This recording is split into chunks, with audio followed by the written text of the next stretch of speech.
retrouve pour la rubrique C'est mon histoire. Aujourd'hui, j'ai un invité très très très spécial et cher à mon cœur, mon mari, Michael Lebeau. Coucou chéri. Coucou, que je suis chanceux. Et moi donc, et moi donc. Mais nous ne sommes pas là pour parler de moi, nous allons parler de toi. J'ai voulu que tu sois là et que tu viennes nous raconter le témoignage de ta conversion parce que ton témoignage est vraiment beau et je pense qu'il est important que de nombreuses personnes le connaissent et tu n'as pas eu l'occasion forcément de le raconter en version condensée avec certains détails et donc j'aimerais que tu puisses le faire aujourd'hui. Et pour commencer, pour ceux qui ne le savent pas, tu es né à l'île de la Réunion, tu as grandi là-bas jusqu'à ta majorité.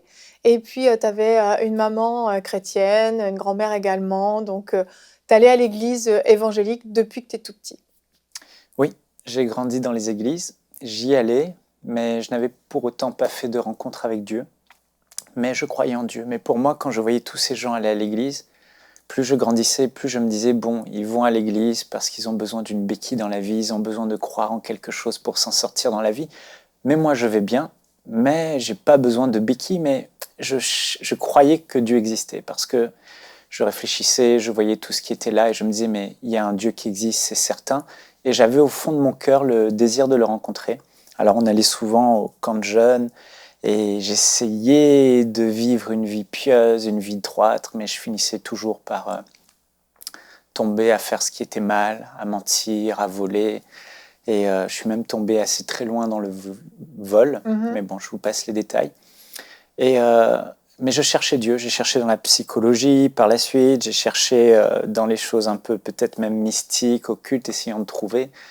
J'ai cherché en allant à l'église, mais je n'ai pas trouvé. Jusqu'au jour où, un jour j'allais chez mon papy, et il me dit, Michael, tiens, je vais te faire écoute cette cassette. C'était les cassettes VHS d'un scientifique qui s'appelait Serge Tarasenko. Et il m'a dit, écoute, c'est l'un des plus grands scientifiques chrétiens au monde, même dans le milieu séculier, un des plus grands scientifiques en physique nucléaire.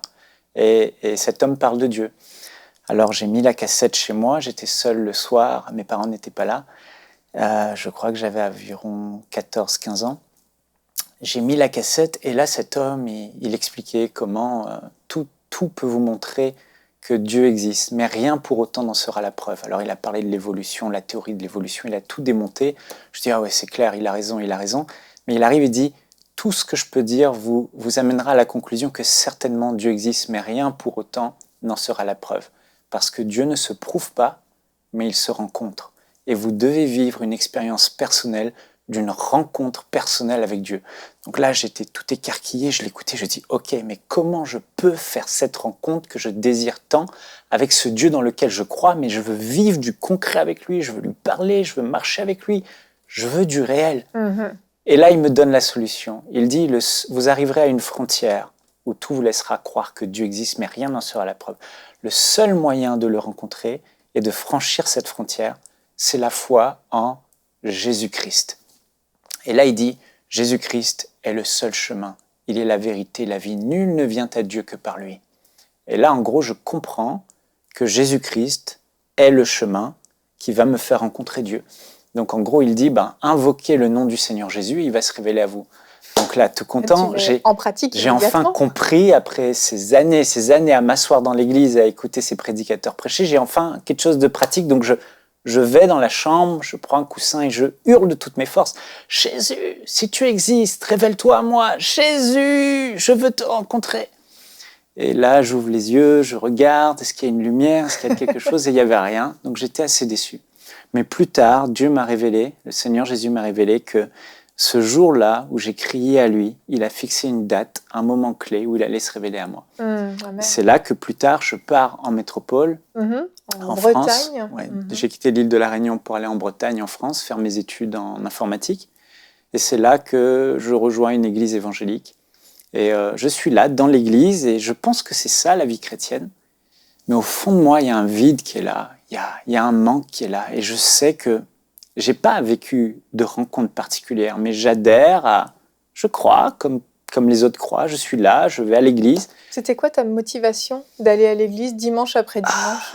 Bon, je vais pas rentrer dans les détails, mais il y avait une fille que je trouvais très jolie.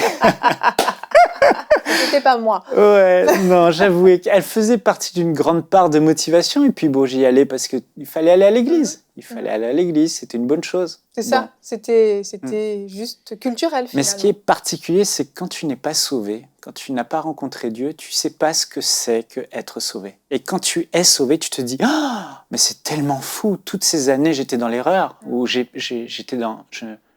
manqué ça, mais je savais pas en fait. Donc je savais pas à quoi m'attendre. Je savais pas ce que ça pouvait être la vie chrétienne. Tu pensais que c'était ça en fait. Ouais, c'était ça. Mhm. Et j'ai fait des prophéties même dans l'église et je me suis même fait baptiser d'eau et j'ai pris un bon bain parce que franchement, j'ai rien compris à ce que j'ai fait. Exactement. Tout était dans la tête. Et puis un jour, on m'invite à une réunion des hommes d'affaires du plein évangile où il y a un homme qui est passé à EMCI TV, déjà vous l'avez rencontré, c'est Moussa Touré. Mhm. Et là, cet homme, dans cette petite réunion qui se faisait dans une salle d'une banque en Bretagne, et là, il prêche et il raconte comment il a rencontré Jésus, lui qui était ancien musulman. Jésus s'est révélé à lui en vision, Jésus lui a dit qu'il l'aimait, et il a vu Jésus-Christ crucifié à la croix pour lui. Et pendant qu'il parle, moi je suis au dernier banc, dernier rang, parce que bien que je sois dans ces milieux-là, je ne me sentais pas à l'aise. Il y avait comme un manque en moi, un vide en moi. Et là, pendant qu'il prêche, ce qui est fou, c'est que mes genoux commencent à s'entrechoquer, je commence à trembler, et ce qu'il dit, je le vis littéralement. Je ne sais pas comment Dieu a fait ça, mais quand il parlait de Jésus et de sa rencontre avec Jésus et de sa vision, moi-même, j'ai la même vision qui s'impose dans mon cœur. Et là, je vois ce Jésus-Christ crucifié à la croix, le visage ensanglanté qui est là. Et je vis son amour. Je réalise pour la première fois que Jésus a pris ma place. J'étais coupable, je méritais d'aller en enfer, mais Jésus a pris ma place parce qu'il m'a aimé. Et lui qui était innocent a été rendu coupable pour subir ma condamnation, prendre mes fautes, mes péchés, pour que moi, je n'ai plus à mourir et à souffrir.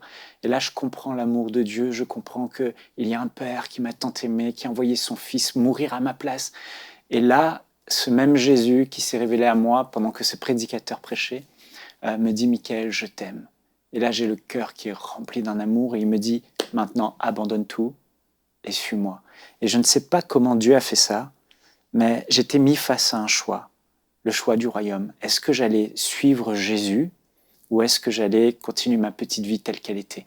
Mais pour la première fois de ma vie, alors que ce nom, Jésus, ne signifiait rien pour moi, je le chantais pendant des années, je l'ai entendu pendant des années, mais pour moi, Jésus ne signifiait rien. Pour la première fois, j'avais cette certitude et cette assurance que Jésus-Christ était vivant. Il était ressuscité et qu'il était le Fils de Dieu et qu'il m'a tant aimé, qu'il a pris ma place à la croix, qu'il est mort pour moi et que 3 jours plus tard, il est ressuscité. À ce moment-là, j'étais touché par l'amour de Jésus pour moi et l'amour du Père qui a donné son Fils pour moi, que j'ai eu un choix à faire. Et là, j'ai vu toutes les choses auxquelles je tenais défiler devant moi, comme en quelques secondes, j'ai vu cette fille, j'ai vu certaines choses auxquelles j'étais attaché. Et là, j'ai pris la décision, je me suis levé, je suis allé me planter devant le prédicateur. Il m'a dit « Qu'est-ce que tu fais là ?» Il m'a dit « Quelque chose m'a poussé. » Il m'a dit « Je vais te dire pourquoi tu es là. Jésus-Christ s'est révélé à toi sur ta chaise alors que tu étais là. Et tu as décidé de le suivre et de lui donner ta vie. » Et il a prié pour moi pour que je sois baptisé du Saint-Esprit. Il a dit « Tu serviras Dieu et Dieu va t'amener loin et tu prêcheras l'évangile dans les nations. » Et c'est comme ça que je me suis converti ce jour-là. Ce jour-là, j'ai ouvert ma Bible, alors qu'avant je la lisais, elle ne signifiait rien pour moi. J'étais inondé d'amour pour la Bible, je lisais la Bible nuit et jour. Les frères que je fuyais, les frères et sœurs de l'Église, avec qui j'aimais pas trop être en contact, ce jour-là, j'avais envie de les prendre dans mes bras et leur dire « je vous aime ». J'avais envie de parcourir le monde et de dire à tout le monde « Jésus-Christ est ressuscité, il est vivant ». Et c'est ce que j'ai fait. Je suis allé à l'île de la Réunion, voir ma famille. Et là, j'ai témoigné à ma grand-mère. Dieu n'est pas une religion, Jésus-Christ est ressuscité, c'est lui le chemin. Et si tu donnes ta vie à Jésus, tu seras sauvé. Ma grand-mère était au lit, couchée depuis des jours ou semaines, je ne sais plus. Elle avait très très mal. J'ai prié pour elle, parce que j'avais lu dans la Bible, vous imposerez les mains aux malades en mon nom et les malades seront guéris. Et là, elle a senti de l'électricité la traverser de la tête aux pieds. Et c'est là qu'elle a été guérie instantanément. Le lendemain, elle faisait le ménage dans sa maison, sa cour. Bon, elle était assez âgée. Ma sœur, qui avait une maladie de la peau, ma mère lui donnait des bains là, dans un liquide rouge. Je me souviens, j'ai dit, mais je sais que Jésus est vivant, il peut guérir Émilie. Alors ils me regardaient tous avec des gros yeux, mais j'ai pris Émilie, ma petite sœur, elle avait 10 ans peut-être, 9 ans, 10 ans, dans la chambre. J'ai commencé à entonner un cantique et là ma petite sœur pleurait, les larmes coulaient sur son visage. L'amour de Jésus était en train de l'inonder. J'ai prié pour elle et elle a été propulsée, je pense, à 1 ou 2 mètres de moi, électrifiée comme son corps était littéralement en lévitation. J'ai fait waouh! J'étais tellement content de voir la puissance de Dieu agir sur son corps. Elle était comme ça. Son corps était littéralement en... J'ai fait waouh! J'ai appelé maman! Ma mère arrive. Oh, qu'est-ce que t'as fait à ma fille? Et elle s'est relevée, elle était guérie. Amen. Et puis ça a été une succession comme ça de miracles, de personnes qui étaient délivrées de mauvais esprits. Partout où je passais, je voyais la présence de Dieu se manifester. Et puis il y a eu ce fameux jour où, tellement embrasé par le Seigneur, je ne pouvais plus continuer mes études. C'était trop dur, le feu de l'appel brûlait. Je voulais prêcher et parler de Jésus. Et c'est là qu'un soir, j'ai comme eu le feu vert du Saint-Esprit qui m'a dit « Ok, Michael, tu peux arrêter si tu veux. » J'ai arrêté, j'ai témoigné à tout le monde à l'université. On m'a dit « Mais vous êtes fous, vous fréquentez des sectes, etc. Est-ce qu'il y a des gens qui vous influencent ?» J'ai dit « Non, mais Jésus-Christ vous aime. » Et j'ai prêché l'Évangile, j'étais tout feu, tout flamme. Et un mois plus tard, après avoir arrêté les études, c'est là que j'ai eu la vision de enseigne-moi.com. C'est là que j'ai rencontré Jérémie et on a commencé comme ça l'œuvre de Dieu. Enseigne-moi.com est né, puis MCI TV, puis on en est là aujourd'hui. Exactement, et en fait c'est ça, c'est que ton histoire, elle commence avec toi, mais il y a toute une suite après, c'est que cette vision que Dieu t'a donnée, Dieu t'a sauvé, mais dans un but, avec un appel précis, celui d'apporter l'évangile partout. Tu es non seulement un prédicateur, mais tu es aussi un visionnaire, celui du site enseigne-moi.com, puis EMCI TV aujourd'hui. Et en fait, oui, ton salut a été vraiment une porte ouverte pour le salut d'un grand nombre, vraiment, parce qu'on ne connaît même pas tous les fruits qu'il y a eu. Et on voit que Dieu avait sa main sur ta vie. Est-ce que, avant qu'on termine, tu peux juste aider les amis qui sont à la maison, qui ont été touchés par ton histoire, qui se sont reconnus, qui aimeraient eux aussi donner leur vie à Jésus réellement, le rencontrer réellement?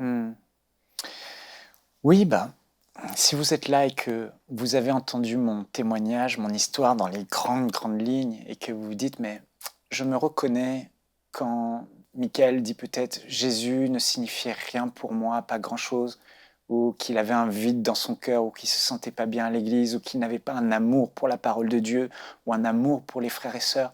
J'avais aussi un vide à l'intérieur de mon cœur. Et l'une des choses dont je me souviens, c'est que le jour, dans cette rencontre avec Moussa Touré, le pasteur qui prêchait, où j'ai donné ma vie à Jésus-Christ, je me souviens particulièrement, il y a eu un poids qui a quitté mes épaules, un poids qui était là, et là, j'ai eu la paix dans mon cœur, une paix que je ne connaissais pas avant, une paix surnaturelle, une paix qui a rempli mon cœur, et j'avais une certitude que si je mourais, j'irais au paradis avec Dieu.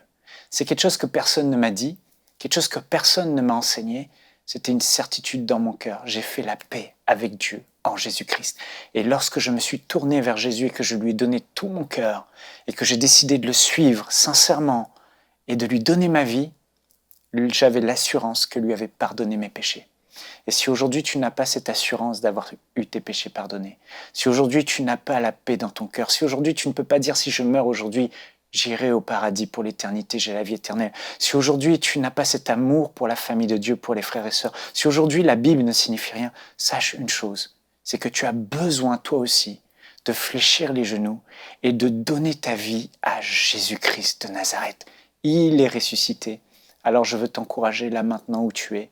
Si tu veux donner ta vie à Jésus, mets-toi face à face avec lui et dis-lui, Jésus, aujourd'hui, j'ai pris conscience que tu es ressuscité, que tu es vivant, que tu es le chemin, la vérité et la vie, que tu es celui qui a la puissance de pardonner mes péchés. Jésus, je veux maintenant te suivre. Je veux maintenant te donner tout mon cœur. Je ne veux rien retenir. Il y a des choses que je dois abandonner. Je les abandonne et je te suis. Sauve-moi. Pardonne mes péchés. Je crois que tu es mort à la croix pour moi, par amour pour moi. Et je veux te suivre maintenant. Je te reçois. Sauve-moi.